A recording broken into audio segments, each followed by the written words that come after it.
ഇപ്പൊ ഇൻട്രോ പറയുകയാണെങ്കിൽ എൻ്റെ പേര് സന്ദീപ് സതീഷ് എന്നാണ്. അപ്പോൾ പലർക്കും ഈ നാടക അധ്യാപകൻ എന്ന് പറയുമ്പോൾ സ്കൂളിൽ സബ്ജക്റ്റ് ആയിട്ടുണ്ടോ എന്ന് പലർക്കും സംശയം ഉണ്ടാവും. എനിക്കും ഇപ്പൊ ആ സംശയം വന്നു. എക്സ്ക്ലൂസീവ് ആണല്ലോ. അതെ, ഞാൻ പലരോടും ഇൻട്രൊഡ്യൂസ് ചെയ്യുമ്പോൾ അവർ ചോദിക്കേ നാടകം അതൊരു അധ്യാപകനെ അതൊരു വിഷയമായിട്ടുണ്ടോ എന്ന് പലരും ചോദിക്കാറുണ്ട്. അത് ഈ CBSE സ്കൂളുകൾക്ക് ഒരു ഇതുണ്ട്, അവർക്കൊരു പീരീഡ് ആയിട്ടുണ്ട്, CCA എന്ന് പറഞ്ഞിട്ടുണ്ട്. അതിലപ്പോൾ ഡാൻസ് ഉണ്ട്, ഡ്രാമയുണ്ട്, മ്യൂസിക് ഉണ്ട്. അപ്പൊ അവർക്ക് ഇഷ്ടമുള്ള ഈ 3 ഓപ്ഷനിൽ ഏത് വേണമെങ്കിൽ അവർക്ക് ചൂസ് ചെയ്യാം. എന്തെങ്കിലും ഒരെണ്ണം ചൂസ് ചെയ്തിട്ടുണ്ടാവണം. അപ്പൊ ഞാൻ ഗുരുകുലം വെങ്ങണിശ്ശേരി സ്കൂളിലാണ്. അപ്പൊ നമുക്ക് കുട്ടികൾ 3ാം ക്ലാസ് തൊട്ടിട്ട് +2 വരെയാണ് ഞാൻ ക്ലാസ് എടുക്കുന്ന കുട്ടികൾക്ക്. കുട്ടികളുണ്ട്, ഒരുപാട് കുട്ടികളുണ്ട്, താല്പര്യപ്പെട്ടിട്ടുള്ള ഒരുപാട് കുട്ടികൾ നമ്മുടെ സ്റ്റുഡൻസ് ആയിട്ടുണ്ട്. അപ്പോൾ അവിടെ അധ്യാപകനായിട്ട് ഇപ്പോൾ വർക്ക് ചെയ്യുന്നു. പല്ലിശ്ശേരിയിലാണ് എൻ്റെ വീട്. അപ്പോൾ അതുകൂടാതെ തന്നെ നമുക്ക് പുറത്ത് നാടകം സമിതികൾക്കും സ്കൂൾ കലോത്സവങ്ങളിൽ ഒരുപാട് സ്കൂളുകളിലൊക്കെ നാടകം ചെയ്തു വരുന്നു. അല്ല, അപ്പൊ നാടകം ഒരു അധ്യാപകനാവണമെങ്കിൽ എന്താണ് പഠിച്ചതൊക്കെ? പഠിച്ചതെന്ന് പറയാനായിട്ടുള്ള ഞാൻ ഡിപ്ലോമയാണ് ഞാൻ ചെയ്തത്. ഞാൻ ഹാർഡ്വെയർ ഡിപ്ലോമ ചെയ്തതാണ്. പക്ഷെ ചെറുപ്പം തൊട്ടേ നമ്മൾ ഈ നാടകത്തിന്റെ ഫീൽഡിലുണ്ട്. ഇതിൽ ഓരോ വലിയ വലിയ സംവിധായകരുടെ കീഴിലും അതുപോലെ ഒരുപാട് ആൾക്കാരുടെ കീഴിലൊക്കെ നിന്ന് ഇങ്ങനെ നമുക്ക് പഠിക്കാൻ ഭാഗ്യം കിട്ടിയിട്ടുണ്ട്. ഒരുപാട് നാടകം ചെയ്തിട്ടുള്ള ഒരു എക്സ്പീരിയൻസ് തന്നെയാണ് എൻ്റെ ഒരു കൈമുതൽ എന്ന് പറയുന്നത്. അത് തന്നെയാണ്. ഒരുപാട് നാടകങ്ങൾ ചെയ്തു. അത് തന്നെയാണ് ഒരു 4ാം ക്ലാസ് മുതൽ ഞാൻ നാടകം ചെയ്യാൻ തുടങ്ങിയതാണ്. അപ്പൊ അത് തന്നെയാണ് എന്റെ എക്സ്പീരിയൻസ്. ചെറുപ്പത്തിൽ നാടകത്തിലേക്ക് വന്നതെന്ന് പറഞ്ഞു കഴിഞ്ഞാൽ ഞാൻ ഞങ്ങളുടെ അവിടെ പല്ലിശ്ശേരിയില് ധനു എന്ന് പറഞ്ഞ ഡിസംബറിൽ ഒരു 10 ദിവസം വേലി ഉണ്ടാവും അവിടെ അമ്പലത്തില്. അപ്പൊ അവിടെ നാടകങ്ങൾ വരും, പ്രൊഫഷണൽ നാടകങ്ങളാണ് വരാറ്. അപ്പൊ രാത്രി ഉത്സവം കഴിഞ്ഞിട്ട് ഒരു 9 മണി മുതൽ രാത്രി നാടകത്തിന്റെ സമയമാണ്. രാത്രി 12 മണിയൊക്കെ പോകും. അന്നത്തെ കാലത്ത് ഈ 3 മണിക്കൂർ നാടകങ്ങളാണ്. അതിന്റെ ഇടയിൽ ഇന്റർവെല്ലൊക്കെ ആയിട്ടുള്ള നാടകങ്ങളാണ് അന്നത്തെ കാലത്ത്. അപ്പോ ഞാൻ ആ ഡിസംബറിൽ മഞ്ഞാണ്, നല്ല തണുപ്പാവും, തലയിൽ തോർത്തൊക്കെ കിട്ടിയിട്ട് ഞങ്ങൾ അവിടെ പാടത്തിരുന്നിട്ടാണ്. അന്ന് ഈ ചെയറും സിസ്റ്റം ഒന്നും ഇല്ല. പുല്ലിൽ പാടത്തിരുന്ന് ഇങ്ങനെ നാടകങ്ങൾ കാണും. അപ്പൊ ഒരുപാട് നാടകങ്ങൾ വരും. വലിയ വലിയ രാജം ബി ദേവിന്റെ നാടകങ്ങളൊക്കെ കണ്ട ഓർമ്മയുണ്ട് എനിക്ക്. 4ാം ക്ലാസ്സിൽ പഠിക്കും. ആള് സംവിധാനം ചെയ്തിട്ടുള്ള ആളുടെ സമിതിയുടെ നാടകങ്ങളൊക്കെ കണ്ട ഓർമ്മയുണ്ട്. അങ്ങനെ 4ാം ക്ലാസ്സിൽ വെച്ച് ഈ നാടകങ്ങൾ കണ്ടിട്ട് എനിക്ക് അതിനോട് അഭിനയത്തിനോട് ഒരു ആഗ്രഹം തോന്നുകയും ഞാൻ അതിന്റെ ചെറിയ ചെറിയ മിനി ആയിട്ടുള്ള ഒരു മോണാക്ട് രൂപത്തിലുള്ള സംഭവങ്ങൾ ഞാൻ സ്കൂളിൽ പോയിട്ട് അവതരിപ്പിക്കുകയും ചെയ്തു. അപ്പൊ 4ാം ക്ലാസ്സിൽ അത് അവതരിപ്പിച്ചപ്പോൾ എന്റെ ക്ലാസ് ടീച്ചർ ഉണ്ടായിരുന്നു, ഗീത ടീച്ചർ എന്ന് പറയുന്നത്. ടീച്ചർ പറഞ്ഞു, നിനക്ക് ഇത് നല്ല രീതിയിലുണ്ടല്ലോ, നിനക്ക് ഇതിനി അവതരിപ്പിച്ചുകൂടെ? ടീച്ചർ അപ്പോ നമുക്ക് ഈ സാഹിത്യവേദിയൊക്കെ ഉണ്ടാവുമല്ലോ വെള്ളിയാഴ്ച ദിവസങ്ങളിൽ. അപ്പൊ അവസാന പീരീഡ് ആകുമ്പോൾ ടീച്ചർ ഇത് അവതരിപ്പിക്കും. ഒരു വട്ടം അവതരിപ്പിച്ച മോണാക്ടിനെ ടീച്ചർ അടുത്ത ആഴ്ച അവതരിപ്പിക്കും. അപ്പൊ നമുക്ക് കുറച്ചും കൂടിയും ഇതായി, നമുക്കൊരു ഊർജ്ജം കിട്ടി. ടീച്ചർ ചെയ്യാൻ പറയുന്നുണ്ട്. അപ്പൊ അടുത്ത ആഴ്ച വരുമ്പോ നമ്മൾ ഈ ഒരാഴ്ച ഗ്യാപ്പിൽ നമ്മൾ വേറെ എന്തെങ്കിലും പ്ലാൻ ചെയ്തു തരും, പുതുമ പ്ലാൻ ചെയ്തു തരും. അപ്പൊ അന്നത്തെ കാലത്ത് നമ്മൾ എവിടെയെങ്കിലും കണ്ട സംഭവങ്ങളൊക്കെ നമ്മളെടുത്ത് ഇമിറ്റേറ്റ് ചെയ്ത് ചെയ്യാം. അപ്പൊ അത് നമ്മൾ അങ്ങനെ ചെയ്യും. അങ്ങനെയാണ് നമ്മുടെ തുടക്കം. പിന്നെ 5ാം ക്ലാസ് എത്തി പിന്നെ കലോത്സവങ്ങളിലേക്ക് കയറാൻ തുടങ്ങി. അപ്പോൾ CNN ഞങ്ങൾ നാടകം പഠിപ്പിക്കണായിരുന്നു ഒരു മനോജേട്ടനൊക്കെ ഉണ്ടായിരുന്നു. മനോജേട്ടനാണ് ശരിക്കും നമ്മുടെ ഒരു ഗുരു എന്ന് പറയാനായിട്ടുള്ളത്. മനോജേട്ടനിൽ നിന്നാണ് നമ്മൾ നാടകത്തിൻ്റെതായ പാഠങ്ങൾ പഠിച്ചിട്ടുള്ളത്. അങ്ങനെയാണ് നമ്മൾ നാടകത്തിൽ എത്തിയത്. 8ാം ക്ലാസ്സിലൊക്കെ പഠിക്കുമ്പോൾ 8ലൊക്കെ എത്തിയപ്പോൾ ഞങ്ങളുടെ ഒരു ഇപ്പൊ അമ്മ കലാക്ഷേത്ര എന്ന് പറഞ്ഞിട്ടൊരു ടീമുണ്ട്. ഇപ്പോൾ എക്സിസ്റ്റിംഗ് ആയിട്ടുള്ള നിലനിൽക്കുന്ന ഒരു ടീമുണ്ട്. ആ ടീം രൂപം കൊടുത്തത് ഞാനാണ്. ഞാൻ 8ൽ പഠിക്കുമ്പോഴാണ് ആ ടീമിന് ഞാൻ ഇത് കൊടുക്കുന്നത്. അത് ഒരു ദിവസം അവിടെ ഇതുപോലെ ഈ 10 ദിവസത്തെ പരിപാടിയിൽ ഒരു ദിവസം ഒരു പ്രോഗ്രാം ക്യാൻസൽ ആവുകയാണ്. അപ്പൊ എന്തെങ്കിലും ചെയ്യാൻ പറ്റുമെന്ന് അവിടുത്തെ ചേട്ടന്മാര് കമ്മിറ്റിയിലത്തെ ആൾക്കാർ ചോദിക്കുകയും, അപ്പൊ ഞാൻ പറഞ്ഞു നമുക്കൊരു നാടകം ചെയ്യാം. അരമണിക്കൂറിന്റെ അന്ന് സ്കൂൾ നാടകമാണ്. അപ്പൊ അരമണിക്കൂറിന് ഞങ്ങൾ സ്കൂളിൽ ചെയ്ത് ചെറിയൊരു നാടകം ചെയ്യാം. അപ്പൊ ഇവിടത്തെ വലിയ ആൾക്കാരെ വെച്ച് ചെയ്യാന്ന് പറഞ്ഞിട്ട് അന്നവിടെ നമ്മൾ നിലവിൽ ഉള്ള ആൾക്കാരൊക്കെ നമ്മൾ വിളിച്ചു കൂട്ടുകയും ചെറിയ ടീമായിട്ട് രൂപീകരിച്ച് നമ്മൾ അമ്മാലാക്ഷേത്ര എന്ന് പേര് കൊടുത്തിട്ട് അന്ന് തുടങ്ങിയിട്ടുള്ള ടീമാണ്. ഇപ്പൊ ഒരു 11-12 വർഷമായിട്ട് കണ്ടിന്യൂസ് ആയിട്ട് നാടകം ചെയ്യുന്ന. ഇപ്പോൾ ഈ വർഷവും കഴിഞ്ഞ വർഷവും കേരള സംഗീത നാടക അക്കാദമിയുടെ നാടകാവതരണത്തിന് നമുക്ക് അവസരം ലഭിക്കുകയും ചെയ്തു. അടിപൊളി. അപ്പൊ അങ്ങനെ ഇപ്പോ അതിലൊരു മൊത്തം കൂടി നമുക്കൊരു 50, 55, 60 പേരോളം നമ്മുടെ ടീമിൽ ഇപ്പൊ നിലനിൽക്കുന്നുണ്ട്.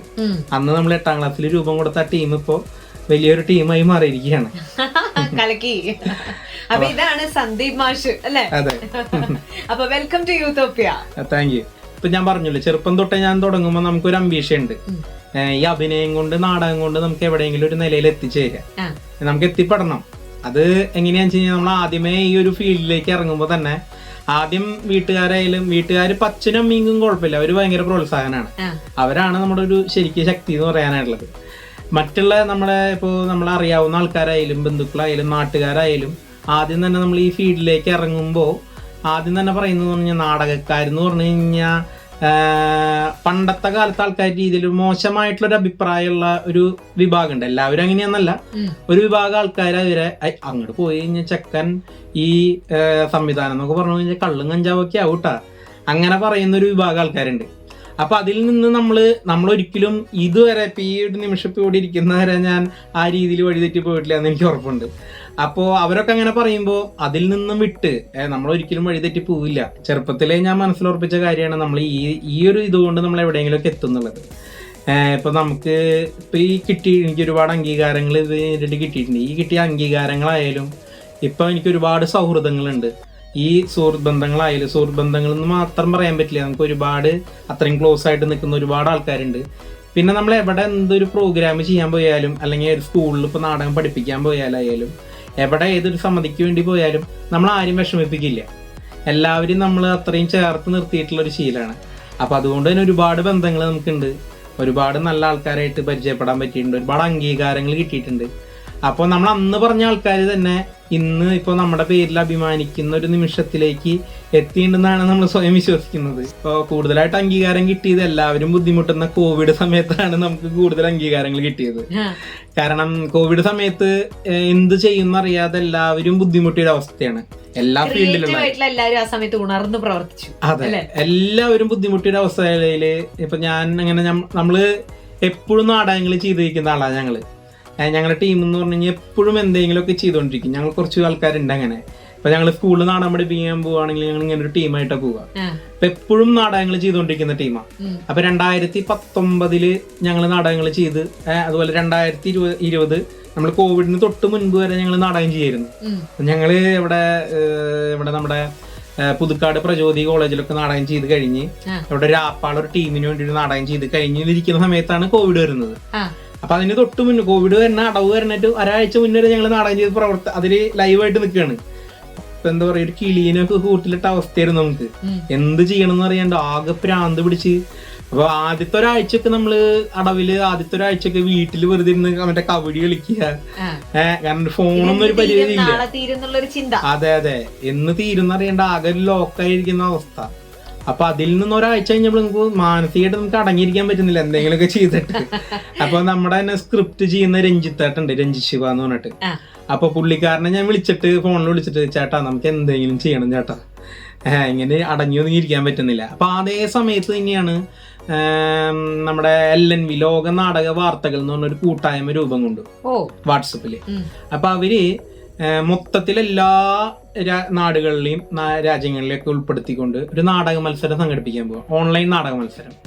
അപ്പൊ അവര് മൊബൈലില് ഷൂട്ട് ചെയ്തിട്ട് അയക്കണം. ക്യാമറകളിലൊന്നും ഇതാവില്ല, മൊബൈലിൽ ഷൂട്ട് ചെയ്ത്. കാരണം അവര് ഇന്നത്തെ നമ്മുടെ അവസ്ഥേനെ കൂടി കണക്കാക്കിക്കൊണ്ടാണ്. അപ്പൊ മൊബൈലിൽ ഷൂട്ട് ചെയ്ത് അയക്കണം. അപ്പൊ അങ്ങനെ പറഞ്ഞിട്ടൊരു സംഭവം വരുന്നു. അപ്പൊ നമ്മള് എന്തായാലും ചേട്ടാ നമ്മള് ചെയ്യാൻ ചേട്ടാന്ന് പറഞ്ഞിട്ട്, അപ്പൊ ജോണിക്കുട്ടികളുടെ ശവപ്പെട്ടികൾ എന്ന് പറഞ്ഞിട്ട് ഒരു കഥ, നാടകത്തിന്റെ ഒരു സ്ക്രിപ്റ്റ് രഞ്ജിത്തേട്ടൻ തയ്യാറാക്കി തന്നു. അപ്പൊ ഇതും നമ്മൾ അതിജീവിക്കും എന്നുള്ള രീതിയിൽ എന്തോ ആണ് അവര് തീം വന്നിട്ടുള്ളത്. കോവിഡ് തന്നെ ഇതിനെ ഇതാവുന്നത്. അപ്പോൾ കോവിഡ് കാലത്ത് ബുദ്ധിമുട്ടുന്ന ഒരു ശവപ്പെട്ടി കച്ചവടക്കാരൻ, അതാണ് അതിന്റെ കൺസെപ്റ്റ് ആയത്. അതായത് ആള് കോവിഡ് വന്നിട്ട് ഒരുപാട് പേര് മരിക്കുമ്പോൾ അവരടക്കാൻ വേണ്ടി പെട്ടികൾ വേണമല്ലോ. അപ്പോൾ ഉള്ളതും എല്ലാം പണയം വെച്ച് ഒരുപാട് ശവപ്പെട്ടികൾ പണിതിടും. അപ്പോഴാണ് ഈ കോവിഡ് വന്നു കഴിഞ്ഞാൽ നമുക്കിങ്ങനെ നോർമൽ രീതിയിലുള്ള അടക്ക് പറ്റില്ലല്ലോ. അപ്പൊ അയാൾ ആകെപ്പെടും. അയാൾക്ക് പിന്നെ പണിക്കാർക്ക് പൈസ കൊടുക്കാൻ പറ്റാത്ത അവസ്ഥ. വീട്ടിലാണെങ്കിൽ തളർന്ന് എടുക്കുന്ന ഒരപ്പൻ, അയാളുടെ ഭാര്യയാണെങ്കിൽ കടവും പ്രാരാബ്ദമൊക്കെ ആയിട്ട് വേറൊരാളുടെ കൂടെ ഒളിച്ചോടിപ്പോയി. ആകെ ഒരു ട്രാജഡിയിൽ നിൽക്കുന്ന മനുഷ്യൻ. ഇയാൾക്കാണെങ്കിൽ 2 എണ്ണം അടിക്കണം, പണി കഴിഞ്ഞ് 2 എണ്ണം അടിക്കണം എന്നുള്ള ആള് ഒന്നും ചെയ്യാൻ പറ്റാതെ ഏറ്റവും അവസാനം അയാള് സാനിറ്റൈസർ എടുത്ത് കുടിക്കണം, എന്നിട്ട് മരിക്കണം. സ്മോളിന് പകരം സാനിറ്റൈസർ എടുത്ത് കുടിച്ച് ആള് മരിച്ചിട്ട് ആളുണ്ടാക്കി അതേ ശവപ്പെട്ടിയിൽ തന്നെ ആൾക്ക് എടുക്കണേ അവസാനം. അപ്പൊ ആളുടെ ഒരു ആത്മാവ് വന്നിട്ട് കഥ പറയുന്ന രീതിയിൽ തുടങ്ങി. അതിനെ പിന്നെ നമ്മള് അയാളുടെ എന്താണ് അയാൾക്ക് സംഭവിച്ചതെന്ന് പറഞ്ഞാൽ അവസാനം അയാളുടെ ആത്മാവ് തന്നെ അവസാനിപ്പിക്കണം. അതായത് ഞാനിങ്ങനെ ചെയ്തു, നിങ്ങളിങ്ങനെ ചെയ്തിട്ടാ, ഇവിടെ ഒടുക്കത്തെ വരികയാണ്, ഒരുപാട് ആൾക്കാരാണ് മരിച്ചവര് വരണത്, ചിലവർക്ക് മരിച്ച കാരണം പോലും അറിയില്ല എന്ന് പറഞ്ഞിട്ട് അങ്ങനെ അവസാനം. അപ്പൊ അത് ചെയ്തിട്ട് നമുക്കതില് ഞങ്ങൾക്ക് നാടകത്തിന് 2ാം സ്ഥാനവും എനിക്ക് ബെസ്റ്റ് ഡയറക്ടർക്കുള്ള അവാർഡ് കിട്ടിയതില്. ഓ അടിപൊളി. അതപ്പോ ഗൾഫിൽ നിന്ന് നാടകങ്ങൾ ഉണ്ടായിരുന്നു, ഒരുപാട് സ്ഥലങ്ങളിൽ അതന്നെ ഒരുപാട് ഇതിൽ നിന്ന് വന്നിട്ട് അതിന് ഷോർട്ട് ലിസ്റ്റ് ചെയ്തു ആദ്യം അവര് കുറച്ചെണ്ണം. ആ ഷോർട്ട് ലിസ്റ്റിൽ വിട്ടു. അപ്പൊ നമ്മൾ ചേട്ടാ ഓക്കെയാണ്, നമ്മൾ സെറ്റാണ്. പിന്നെ അതിന് നമുക്ക് അതിൽ നിന്ന് സമ്മാനം കിട്ടി. അതിൽ രണ്ടാമതാവുക എന്ന് പറയും, നാടകം രണ്ടാമത് പിന്നെ ബെസ്റ്റ് ഡയറക്ടർ കിട്ടുക എന്ന് പറഞ്ഞാൽ വലിയ കാര്യമാണല്ലോ. ഞങ്ങളെ സംബന്ധിച്ച് വലിയൊരു സംഭവം വരുന്നത്. അപ്പൊ അതിൽ ഒരുപാട് ആൾക്കാർ ഒരുപാട് മാധ്യമങ്ങളിൽ വരികയും പേപ്പറുകളിൽ വരികയും ഒരു 3-4 ദിവസം അതിന്റെ വാർത്തകൾ അലയടിക്കുകയും കാര്യങ്ങളൊക്കെ ചെയ്തു. അപ്പൊ അതിന് മുന്നേ ഞങ്ങള് സജീവ നാടക പ്രവർത്തനം കാര്യങ്ങളൊക്കെ ഉണ്ട്, അതിന് മുന്നേ അംഗീകാരങ്ങൾ കിട്ടുകയും കാര്യങ്ങളൊക്കെ ഉണ്ട്. അത് കഴിഞ്ഞപ്പോൾ പിന്നെ അവിടെ നിന്ന് അങ്ങോട്ട് പിന്നെ ഞങ്ങള് തുടർച്ചയായിട്ട് നാടകങ്ങൾ ചെയ്യായിരുന്നു. അത് കഴിഞ്ഞ് ഇതിന്റെ ഒരു വേവ് ഒന്ന് അടങ്ങി രണ്ടാം തരംഗം വരണാറ്റ് മുന്നേ ഇവിടെ നക്ഷത്രക്കൂട്ടം എന്ന് പറഞ്ഞിട്ട് കൊച്ചിയിൽ എറണാകുളത്ത് വെച്ചിട്ട് അവര് ചങ്ങമ്പുഴ പാർക്കിലൊരു നാടക മത്സരം സംഘടിപ്പിച്ചു. അപ്പോൾ സ്ക്രിപ്റ്റ് സ്വീകരിച്ചിട്ട് അധികം സ്ക്രിപ്റ്റ് സെലക്ട് ചെയ്ത ടീമിലേ കളിക്കാൻ പറ്റുള്ളൂ. ഞങ്ങൾ സ്ക്രിപ്റ്റ് അയച്ചു, സ്ക്രിപ്റ്റിന് സെലക്ഷൻ കിട്ടി. രഞ്ജിത്താറിന്റെ സ്ക്രിപ്റ്റ് തന്നെയാണ്, രഞ്ജിത് ശിവയുടെ സ്ക്രിപ്റ്റ് തന്നെയാണ്. അതിന് സെലക്ഷൻ കിട്ടിയത് 10 സെലക്ട് ചെയ്തിട്ടുള്ളൂ. 10 ഒരു സ്ക്രിപ്റ്റ് ആയിട്ട് സെലക്ട് ചെയ്ത നാടകം. ആ നാടകം ഞങ്ങൾ അവിടെ പോയി കളിച്ചിട്ട് അവിടെ 1ാം സ്ഥാനം കിട്ടി, ബെസ്റ്റ് ഡയറക്ടറും കിട്ടി. അപ്പൊ എനിക്ക് ഡയറക്ടറും കിട്ടി, നാടകം 1ാം സ്ഥാനം കിട്ടി. അത് ഞങ്ങൾക്ക് വലിയൊരു ഊർജ്ജം നൽകിയത്. അങ്ങനെ പിന്നെ അവിടെ നിന്ന് അങ്ങോട്ട് ഞങ്ങൾ നിർത്തിയിട്ടില്ല. ഞങ്ങളിങ്ങനെ ഓരോന്നായിട്ട് അതിന്റെ ഇടയിൽ ഷോർട്ട് ഫിലിംസുകൾ കുറെ ചെയ്തു. പെയ്ത്ത് എന്ന് പറഞ്ഞ ഷോർട്ട് ഫിലിം ഒരുപാട് അന്താരാഷ്ട്ര ഫെസ്റ്റിവലിൽ അടക്കം ഒരുപാട് ഫെസ്റ്റിവലിൽ സമ്മാനം കിട്ടി. അത് കഴിഞ്ഞ് ഗോമതി എന്ന് പറഞ്ഞ ഷോർട്ട് ഫിലിം ചെയ്തു, അതിനും ഒരുപാട് അവാർഡുകൾ കിട്ടി. അങ്ങനെ തുടർന്നുകൊണ്ടേയിരിക്കുന്നു, ഇപ്പോഴും ചെയ്തുകൊണ്ടിരിക്കുകയാണ്. ഒരു വർഷത്തിൽ പറയുകയാണെങ്കിൽ ഒരു 15 സ്കൂൾ നാടകങ്ങളടക്കം ഒരു 15 നാടകങ്ങളാണ് ഞങ്ങൾ ഒരു വർഷത്തിൽ ചെയ്യുന്നത്. ഇപ്പോൾ എന്റെ അച്ഛനും അമ്മയാണ് ഏറ്റവും വലിയ ഊർജ്ജട്ട. അവരൊരിക്കലും എന്നോട് നീ ഇതിന് പോവരുത്, നീ പഠിക്കണം, നീ പഠിച്ച് ഒരു ഉദ്യോഗസ്ഥനാവണം എന്നവരൊരിക്കലും എന്നോട് പറഞ്ഞിട്ടില്ല. നിന്റെ ആഗ്രഹം എന്താണോ നീ അതിന്റെ പിന്നാലെ പോവുക, അതിൽ നിനക്ക് ഉയർന്ന ഒരു സ്ഥാനത്ത് എത്തുന്ന നിനക്ക് ഉറപ്പുണ്ടെങ്കിൽ നീ അതിനെ ഫോളോ ചെയ്ത് മുന്നോട്ട് പോകാന്ന് തന്നെയാണ് എൻ്റെ അച്ഛനും അമ്മയും എന്നോട് പറഞ്ഞിട്ടുള്ളത്. അവരും പിന്നെ എൻ്റെ ഫ്രണ്ട്സ്, റിലേറ്റീവ്സ് അവരൊക്കെ കൂടി നൽകുന്ന ഒരു സപ്പോർട്ടാണ് നമ്മൾ ഇന്ന് ഈ കാണുന്ന രീതിയിലേക്ക് എത്തിച്ചിട്ടുള്ളത്. നമ്മുടെ ലൈഫ് എപ്പോഴും ഹാപ്പി ആയിട്ട് മുന്നോട്ട് പോകാൻ കാരണം നമ്മുടെ കൂടെയുള്ള നമ്മളെ സ്നേഹിക്കുന്ന ആൾക്കാരാണ്. സന്ദീപ് മാഷായതുകൊണ്ട് 3ാം ക്ലാസ് തൊട്ട് 12ാം ക്ലാസ് വരെയുള്ള കുട്ടികളായിട്ട് നന്നായിട്ട് ഇടപഴകുന്ന ഒരാളാണ്. അവരുടെ ഒരു വൈബ് അറിയാം. നാടകം എന്ന് പറയുമ്പോൾ പല പ്രായത്തിലുള്ള ആൾക്കാർ വരുന്ന ഒരു സ്ഥലമാണ്. അപ്പം എനിക്ക് തോന്നുന്ന എല്ലാ കൈൻഡ് ഓഫ് പീപ്പിളിനോടും ഇന്ററാക്ട് ചെയ്യുന്ന ഒരാളാണ് അല്ലെ. എല്ലാവരുടെയും ഒരു ഇതറിയാം, പൾസ് അറിയാം. അപ്പൊ ജനറേഷൻ ഗ്യാപ്പ് തോന്നാറുണ്ടോ? ജനറേഷൻ ഗ്യാപ്പ് ചില സാഹചര്യങ്ങളിൽ തോന്നാറുണ്ട്. അതെങ്ങനെയാ വെച്ച് കഴിഞ്ഞാൽ ഇപ്പൊ കുട്ടികളായിട്ട് നമ്മൾ ഇടപഴകുമ്പോഴും ചെറിയ കുട്ടികളൊക്കെ ആയിട്ട് ഇരിക്കുമ്പോ അവരുടെ പല കോഡ് ഭാഷകളും നമുക്ക് മനസ്സിലാവാറില്ലേ. ചില കാര്യങ്ങളൊക്കെ അവര് പറയണത് നമുക്ക് മനസ്സിലാവില്ല, പക്ഷെ നമ്മളപ്പൊ ചിലപ്പോ ചിരിച്ചു കൊടുക്കും. പിന്നെ നമ്മളിങ്ങനെ ആലോചിക്കും അവരെന്താ പറഞ്ഞത്. പിന്നെ അത് കഴിഞ്ഞ് കണ്ടുപിടിക്കാറുണ്ട്. കഴിഞ്ഞ് നമ്മൾ ഈ സാധനം പിന്നെ വേറെ ആൾക്കാരോടൊക്കെ ചോദിച്ച് നമ്മൾ ക്ലിയർ ചെയ്യാറുണ്ട്. അങ്ങനെ ഒരു കാര്യം കിട്ടി കഴിഞ്ഞാൽ നമുക്ക് എല്ലാവർക്കും ഉള്ള സാധനമാണല്ലോ, അത് എന്താണെന്ന് അറിയാൻ വരുന്നത്. ഒരു പരിധി വരെ ചെറിയ രീതിയിലേ തോന്നാറുള്ളൂ. പിന്നെന്ന് വെച്ച് കഴിഞ്ഞാൽ ജനറേഷൻ എന്ന് പറഞ്ഞാൽ അങ്ങനെയൊന്നും ഇല്ല. നമ്മളിപ്പോ എല്ലാവരും നമ്മളെ വൈബാണ് കൂടുതൽ ആൾക്കാർ ഇപ്പോ ചൂസ് ചെയ്യുന്നത്. പണ്ടത്തെ കാലഘട്ടത്തിൽ ഇപ്പൊ ഒരേ പ്രായക്കാരായിട്ട് കൂട്ടുകൂടുക അങ്ങനെയൊന്നും ഇന്നത്തെ കാലത്തില്ലാന്ന് എനിക്ക് തോന്നുന്നുണ്ട്. 4ാം ക്ലാസ്സുകാരൻ മുതൽ അല്ലെങ്കിൽ 3ാം ക്ലാസ്സുകാരൻ മുതൽ അതുപോലെ അവിടുന്ന് അങ്ങോട്ട് എനിക്ക് 70 വയസ്സായ ആള് 75 വയസ്സായ ആള് വരെ നമ്മുടെ കമ്പനിക്കാരാണ്. എന്തായാലും ഇത്രയും പറഞ്ഞ സ്ഥിതിക്ക് നമ്മള് കുറച്ചു പേർക്ക് ഈ കോഡ് ഭാഷകൾ എന്താന്ന് അറിയണമെന്നുണ്ട്. പ്രത്യേകിച്ച് ഇപ്പോഴത്തെ പാരന്റ്സിന് കുട്ടികൾ എന്താ പറയണേ, എന്താ സംസാരിക്കണമെന്ന് അറിയില്ലേ. അങ്ങനെ കണ്ടുപിടിച്ചിട്ടുള്ള കുറച്ച് ഷെയർ ചെയ്യാൻ പറ്റുമോ? അതായത് കുട്ടികൾ ഇപ്പൊ പലരും ഞാൻ കണ്ടിട്ടുള്ള അവര് ഇങ്ങനെ കൈകൊണ്ട് അങ്ങോട്ട് ഇങ്ങനെ എന്തെങ്കിലും കാണിക്കണാണ്. നമുക്ക് എന്താന്ന് മനസ്സിലായില്ല. നമ്മൾ പോയി ചോദിച്ചപ്പോ ക്രിക്കറ്റ് കളിക്കാന്ന് കൈകൊണ്ട് ഇങ്ങനെ കാണിക്കും. ഇപ്പൊ ഇങ്ങനെ കാണിച്ചു കഴിഞ്ഞാൽ 2, അപ്പൊ ഒരാള് ബോൾ ചെയ്യും. അപ്പൊ 2 ഒരുമിച്ച് കാണിച്ചു കഴിഞ്ഞാൽ അത് ഔട്ടായി. ഇപ്പൊ ഇങ്ങനെ കാണിച്ചപ്പോ 2 കാണിച്ചു, 3 കാണിച്ചു, ഒരുമിച്ച് ഒരേ ഇതിൽ കാണിച്ചു കഴിഞ്ഞാൽ ഔട്ടായി ബാറ്റ്സ്മാൻ. പിന്നെ അടുത്ത ആള് മറ്റേ ബോളി ഉണ്ടായിരുന്ന ആള് പിന്നെ ബാറ്റ് ചെയ്യും.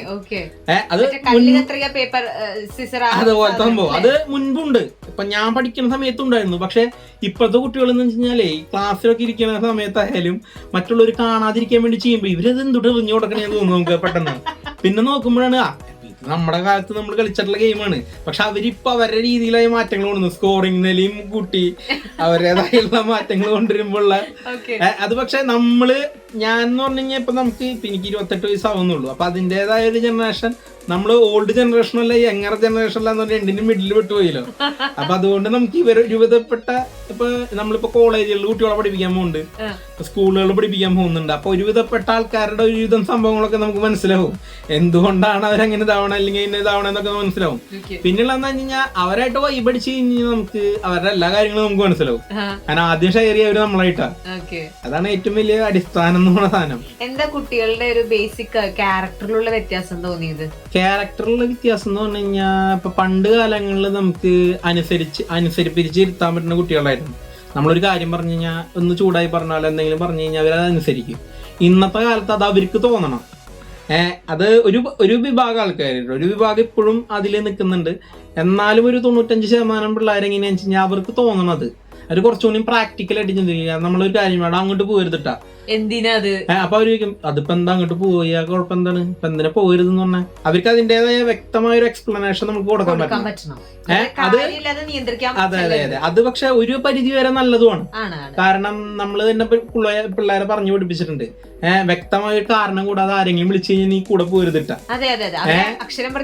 നമ്മള് കുട്ടികളെ പറഞ്ഞു പഠിപ്പിച്ചിട്ടുണ്ട്, നിന്നെ ആരെങ്കിലും വിളിക്കും, നീ കാര്യം എന്താന്ന് വ്യക്തമായി അറിയാതെ നീ പോരുത്, അല്ലെങ്കിൽ നിന്റെ കൂട്ടുകാരൻ നിന്നെ വിളിച്ചോണ്ട് പോകും, നീ എങ്കളാണെന്ന് കറക്റ്റ് ആയിട്ട് അറിഞ്ഞിട്ട് വേണം നീ കൂടെ പോകാൻ. അങ്ങനെ നമ്മൾ പറയുമ്പോൾ കുട്ടികൾ ചോദിക്കുന്നതിൽ നമുക്ക് തെറ്റില്ല, നമ്മൾ തന്നെയാണ് അവരെ ആ ഒരു രീതിക്ക് എത്തിച്ചത്. പിന്നെന്താ വെച്ച് കഴിഞ്ഞാൽ ഒരു 3/4 ഭാഗത്തോളം ആൾക്കാരും ഇപ്പൊ മൊബൈലിലാണ് ഉള്ളു. അതും ഒരു പരിധി വരെ നമ്മൾ തന്നെയാണ് അവരാക്കിയത്. കോവിഡ് കാലത്ത് നമ്മൾ തന്നെയാണ് നീ മൊബൈൽ വെച്ചിട്ട് പഠിക്കുന്നു, നീ മൊബൈൽ വെച്ചിരുത്താവ് എന്ന് പറഞ്ഞത്. അപ്പൊ പിന്നെ അത് കഴിഞ്ഞ് കഴിഞ്ഞാൽ അവരെ നമ്മൾ തല്ലി പഠിപ്പിച്ചാലും നമുക്ക് അതിൽ നിന്ന് അവരെ പിന്തിരിപ്പിക്കാൻ പറ്റില്ല. കാരണം അവർ അതിലേക്ക് ആയി, ആ ഒരു മോഡിലേക്ക് അവർ വന്നു. പക്ഷെ ഞങ്ങളുടെ സ്കൂളിൽ ഇപ്പോഴും കുട്ടികൾ കൂടുതലും ഗെയിംസ് അവര് വന്നാലും അവര് ഈ മൊബൈലിന് വിട്ടിട്ട് ഒരു ഫുട്ബോൾ ഗെയിംസ് ആയാലും ഒരുപാട് കുട്ടികൾ ഗെയിംസിനെ ഇതായി ഡിപ്പെൻഡ് ചെയ്യുന്നുണ്ട്. ഒരുപാട് കുട്ടികൾക്ക് ഇപ്പോഴും നമ്മൾ വിചാരിക്കും അവർക്ക് മൊബൈൽ ഗെയിംസ് മാത്രമേ ഉള്ളൂ എന്ന്. അങ്ങനെയില്ല, ഞങ്ങളുടെ സ്കൂളിൽ എല്ലാ തരത്തിലുള്ള ഗെയിം ആക്ടിവിറ്റീസിലും അവർ ഇൻവോൾവ്ഡ് ആണ്. അവർക്ക് ഗെയിംസ് കിട്ടിയാൽ മതി. നമ്മൾ ചോദിക്കില്ല പണ്ട് കാലം സാർ ഒരു PT ചോദിക്കണ പോലെ അവർക്ക് PT കിട്ടിയാൽ മതി, അവരതിൽ എൻഗേജിങ് ആണ്. അതോ ഒരു തരത്തിൽ വരെ നമ്മൾ കുട്ടികൾക്ക് ഒരു ചോദിച്ചു കഴിഞ്ഞാൽ നമ്മൾ കൊടുക്കും. കാരണം എന്താ വെച്ച് കഴിഞ്ഞാൽ മൊബൈലിൽ മാത്രം ഒതുങ്ങി കഴിയേണ്ടതല്ലല്ലോ അവര്. ഒരുപാട് കുട്ടികൾ നല്ല രീതിയിൽ പോകുന്ന കുട്ടികളുണ്ട്. ഒരു വിഭാഗം എങ്ങനെയാണെന്ന് വെച്ചാൽ നമുക്ക് അവരെ അടിച്ച് ഇതാവാൻ പറ്റില്ല നമുക്ക്. പിന്നെ എങ്ങനെയാണെന്ന് വെച്ച് കഴിഞ്ഞാൽ ഒരു പരിധി വരെ ഇപ്പൊ പണ്ടത്തെ കാലത്തുള്ള പാരന്റ്സ് ആവില്ലായിരുന്നു, എല്ലാവരും അല്ല കുറ്റം പറയുന്നത്. ഒരു വിഭാഗം പാരന്റ്സ് അവര് ടൈം സ്പെൻഡ് ചെയ്യാൻ കണക്കാക്കുന്നില്ല എന്നൊരു തോന്നലുണ്ട്. അവരും മൊബൈലിൽ പെട്ടുവാണ്. അപ്പൊ പിന്നെ അതിനെ കുട്ടികളെ കുറ്റം പറയാൻ പറ്റില്ല. കൂടുതലും നമ്മളെ സഹവസിക്കുന്ന ആൾക്കാരായിട്ടാണല്ലോ കൂടുതൽ അറ്റാച്ച്മെന്റ്.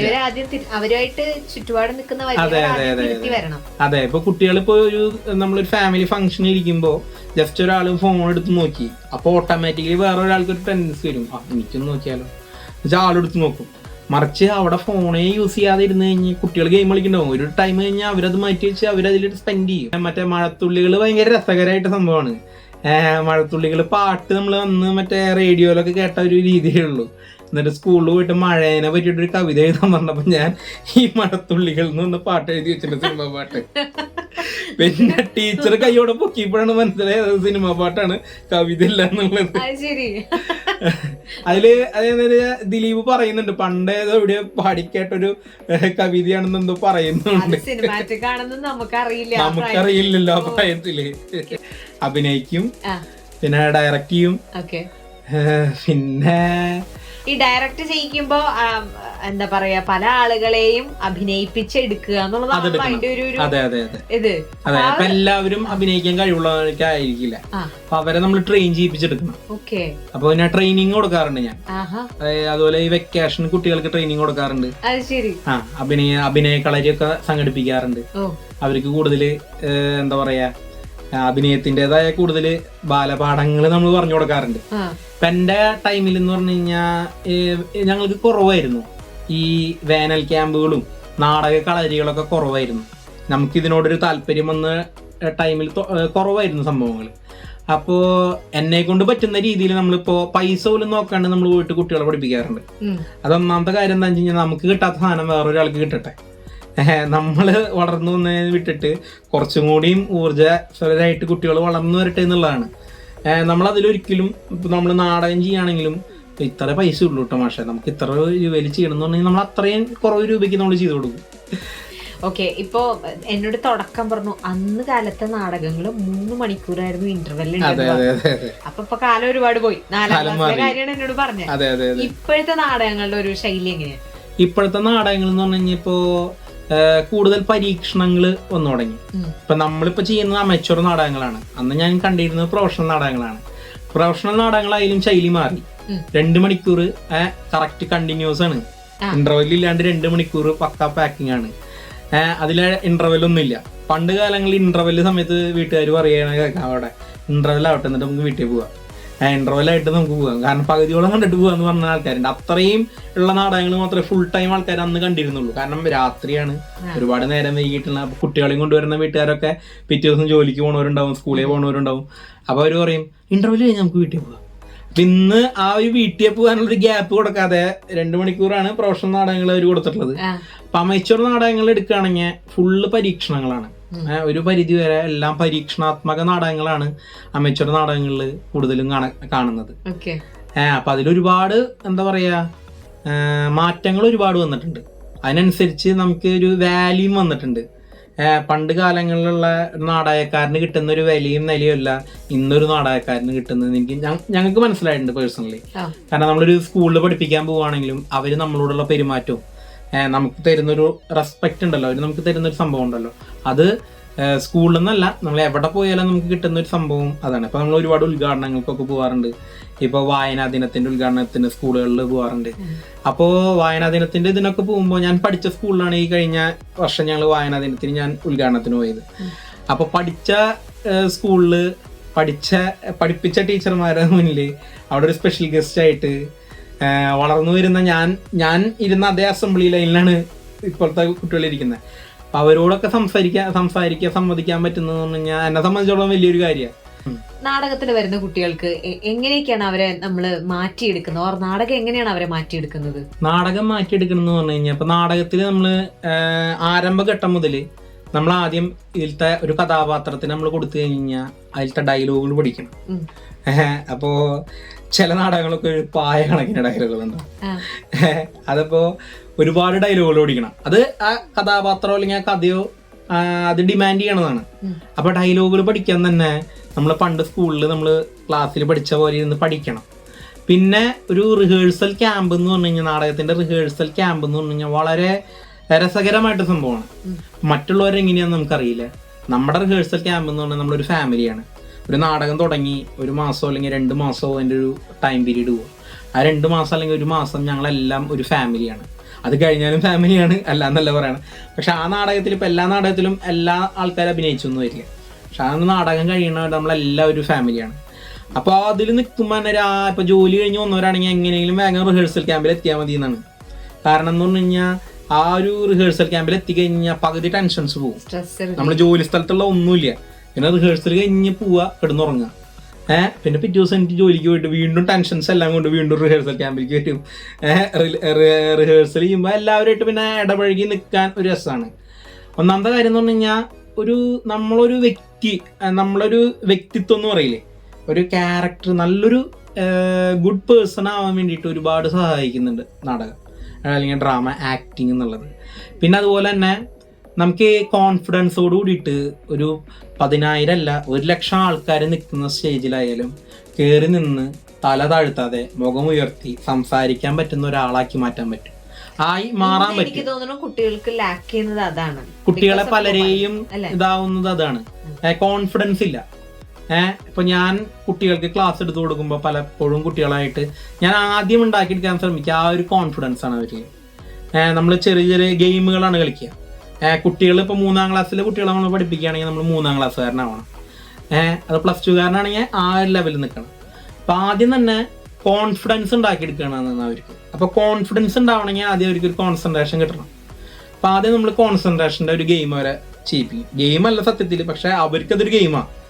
പിന്നെ ആ കോൺസെൻട്രേഷൻ കിട്ടിക്കഴിഞ്ഞ് കഴിഞ്ഞാൽ പിന്നെ നമുക്ക് അവർ എന്ത് വേണമെങ്കിലും അവർക്ക് മറ്റേ ഇൻപുട്ട് അവർക്ക് ഇട്ട് കൊടുക്കാം. പിന്നെ അവരത് ക്യാച്ച് ചെയ്തെടുത്തോളും. എത്തിക്കഴിഞ്ഞ് കഴിഞ്ഞാൽ അത് മെയിൻ സംഭവം അത് തന്നെയാണ്. ഇപ്പോൾ സ്കൂളിൽ കുട്ടികൾ പലരും നമ്മൾ ചൂസ് ചെയ്യണതും അവർ കൂടുതൽ അവരത് ഒരു സ്റ്റേജ് ഫിയർ നഷ്ടപ്പെടണം അവർക്ക്. അതിതൊന്നല്ല.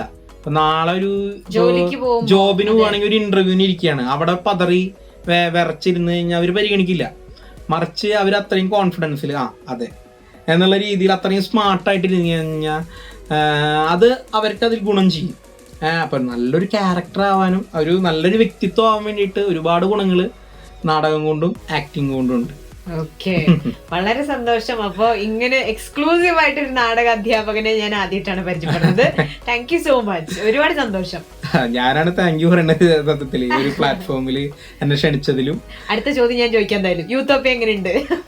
അടിപൊളിയല്ല, വളരെ എനിക്ക് ഇങ്ങോട്ട് വരുമ്പോ ഭയങ്കര ടെൻഷൻ ഉണ്ടായിരുന്നു.